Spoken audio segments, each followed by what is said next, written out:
Hey, beautiful souls, welcome to the channel. Today we're going to talk about the gift of solitude. Somebody was speaking to us. The gift of solitude. And how solitude can be a really important factor and a really empowering practice for those of us that are sensitive, for those of us that are on this healing journey, okay? What I really want to do as well, when we talk about the gift of solitude, we're also going to talk about the difference between solitude and isolation, because it's become very aware to me in my practice when working with others that the moment the word solitude is brought up, our actual perspective and thinking and belief system actually goes to the word isolation. And there's a huge difference between solitude and isolation. And isolation is more about loneliness, and solitude is more about being with our soul. Solitude. It's actually learning about being with ourselves and learning that we aren't alone because we have ourselves, because we can depend on ourselves. So, solitude. We're just going to take a second to sit with that. And I'm sorry, but I love checking out the hawks when they're flying overhead. I had to peek.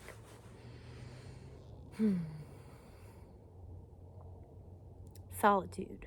Solitude is a gift if we can allow ourselves to be uncomfortable enough to embrace it. It's a gift along our healing journey. It's a gift as healers, with modalities, as creatives, as empaths, and sensitives. Because solitude is all about spending time with the self.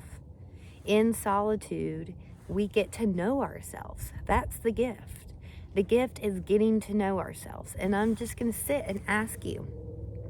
And this will depend on how far along your journey you are. But how well do you know yourself? How well do you know yourself? And it's okay. If that answer is, I have no clue who I am without all these other people. I have no clue how to identify without my job, right? I have no clue how to identify with myself other than like my family, my friends. It's okay. I'm here to tell you it's okay. But this is why we encourage solitude. So before we continue to talk about solitude and how it's that gift, let's create that clarity. Let's look at what we're not talking about. So what is isolation? I've got some key notes here, okay, and we'll unfold those. But isolation is done out of fear. So think about that. Think of isolation, in COVID, where everybody isolated, right? Everybody stayed in their homes. The outdoors was infected. Don't come out. Don't come out without a mask. Don't touch anybody. Don't hug anybody. Stay 6 feet apart. And I know to an extent, some pathology. So in order to reduce the spread, some of those awarenesses needed to be done. But look at the fear base that was behind that, okay? So isolation is typically done by fear, through fear. So that's fear of a connection with others, fear of a rejection. Maybe we've been heartbroken. Maybe we've been hurt before, and so it's hard to be vulnerable to connect to others. Maybe we don't want others to really know who we are, so we want to hide away. In isolation, we may be spending time away from people and away from others, right? But we aren't using this time to regenerate. We aren't using this time to regenerate, and actually we utilize this time to stay in lower vibrations. So this is a lot of shame and guilt. We hide from others because we have shame. We hide from others because we have guilt. We hide from others because of all those fears that we listed a minute ago. And so this looks more or so like sitting in the worry, sitting in the fear, replaying all the bad worst case scenarios that can happen. So we hide ourselves. We are subconsciously or consciously, because we can do that both, removing ourselves from any connection. But we're not filling our cup up, and it's not done out of love for the self. During isolation, we also use this time to distract ourselves and avoid reality. So, this could be like isolating ourselves and using substances. This could look like isolating ourselves and not doing the adult things, not paying the bills, not taking care of our children, not taking care of our mental health. Just not doing the things that we need to do to have the human life, to have the health, and to keep everything running. So, this is what isolation looks like. When we go through that list, what does that look like to you? How does that feel to you? To me, that feels lonely. That feels lonely. Solitude. Remember, we talked about solitude is time spent with the self.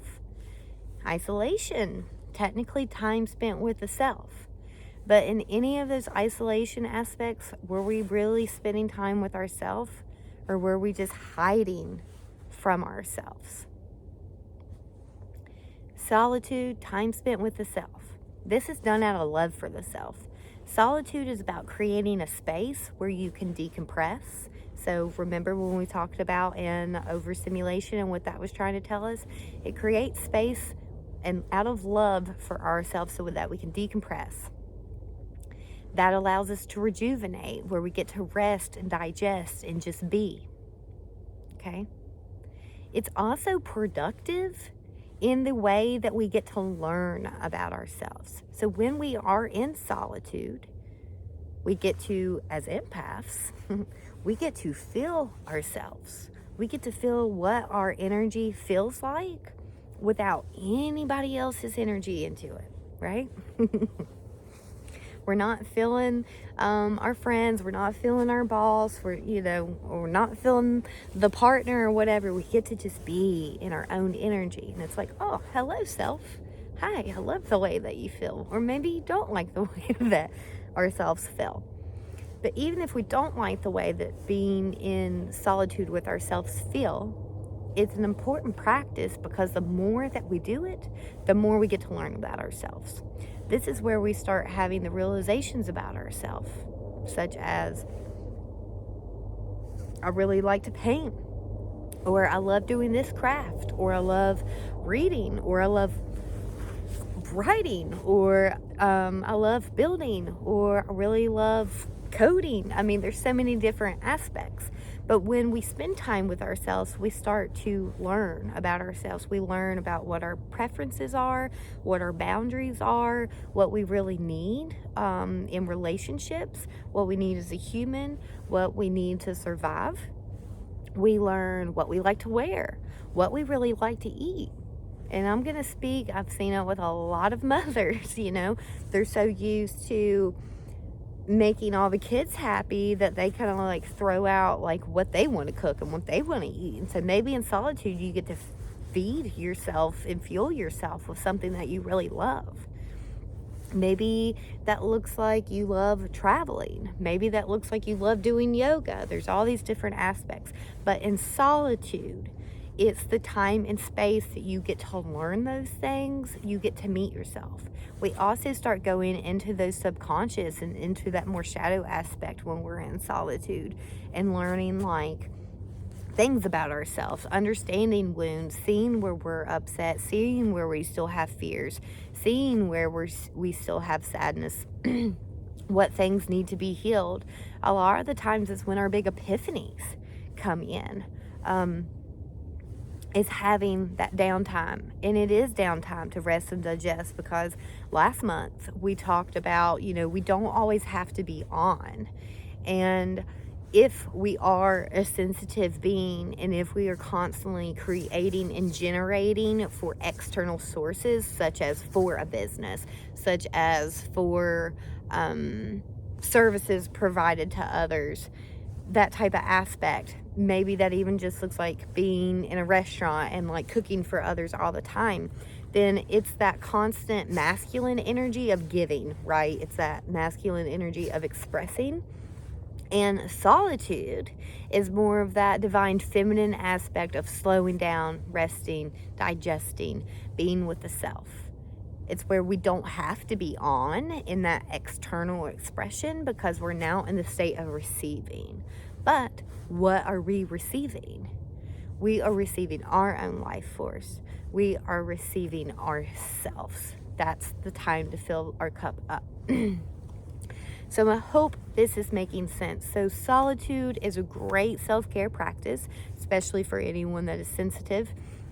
It is essential for anyone that's learning to understand themselves. And I think we're all on that, right? Like, we're all walking each other home.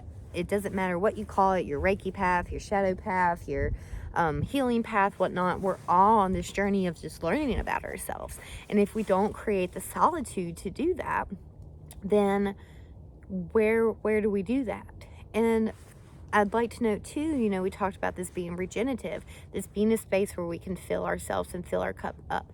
Solitude is a gift of love that we give to ourselves so that we can fill that cup up, so that we can give what runneth over to others.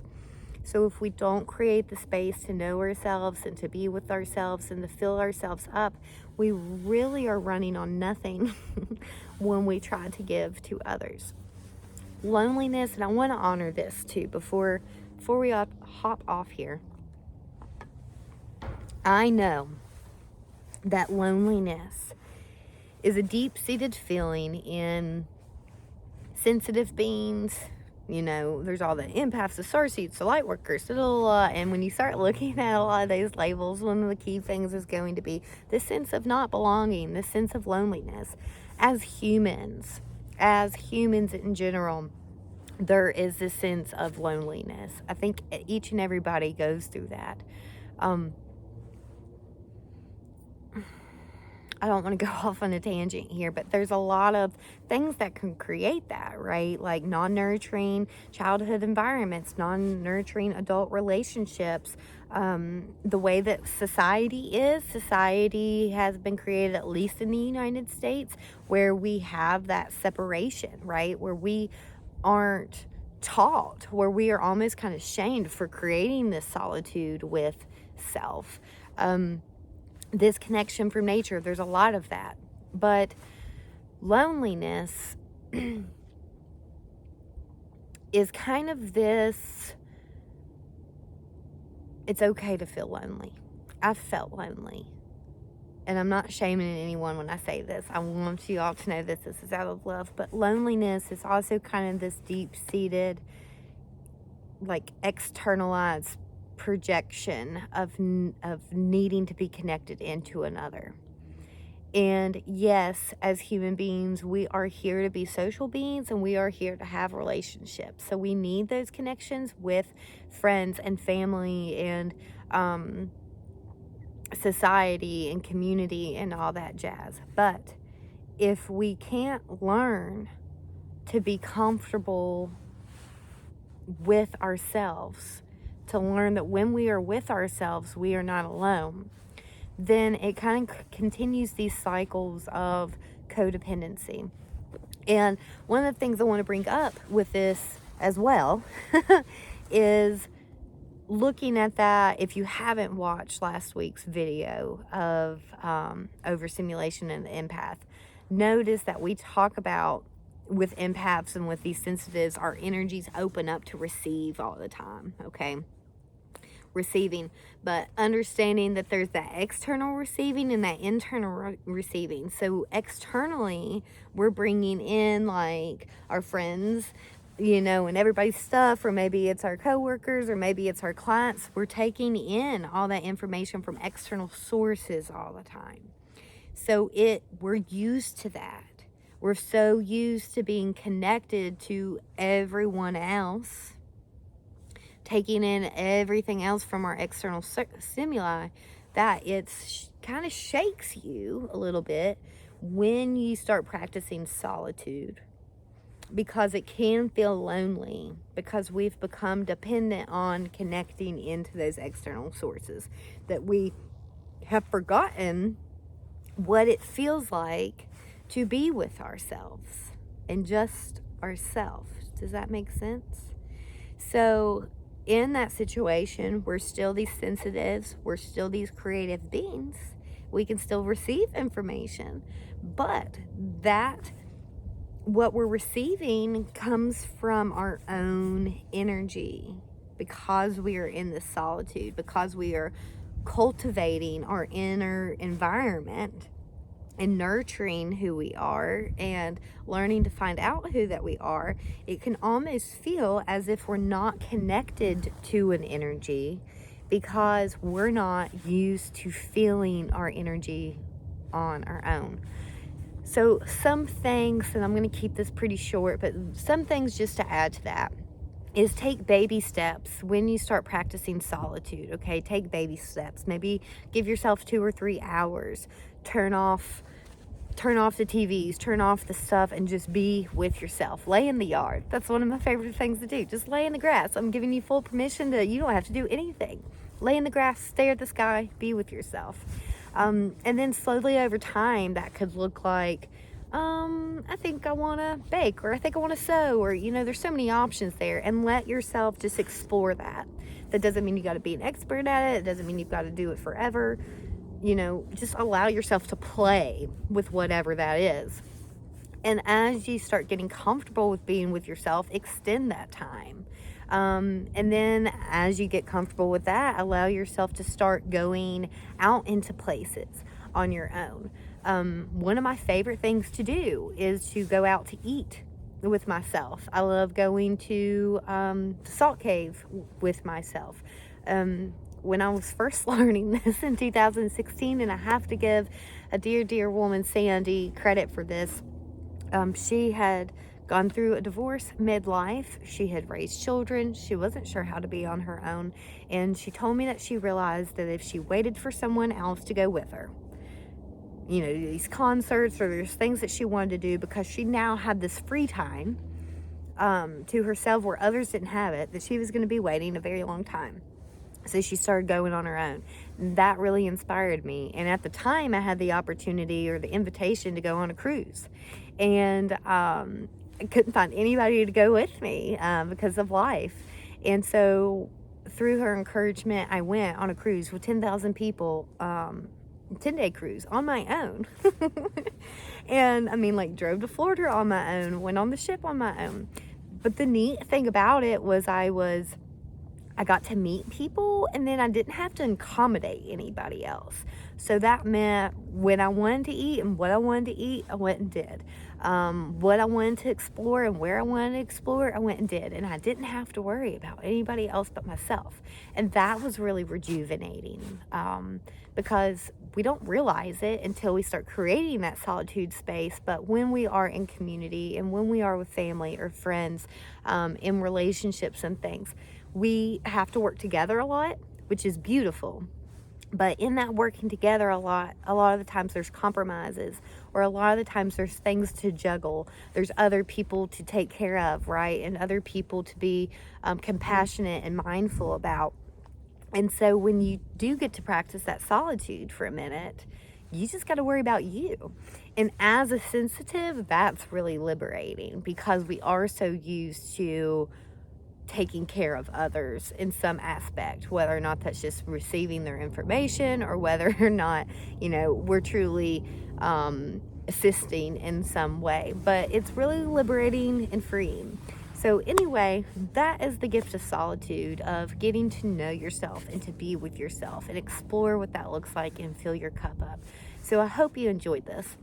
I'm curious as to what you all think, as always, so feel free to leave comments and things like that. If you have any questions or any other topics you want to spin off of this, feel free to send me an email to kiraelgia@gmail.com, and you can find that down in the description below. If this helped, I'd appreciate a thumbs up or share. This is just here to connect with all these people, to connect with you all, so that we can create clarity and we can empower ourselves and we can hold these conversations. I appreciate each and every single one of you all. You are never alone. You are always worthy. And until next time, love and light.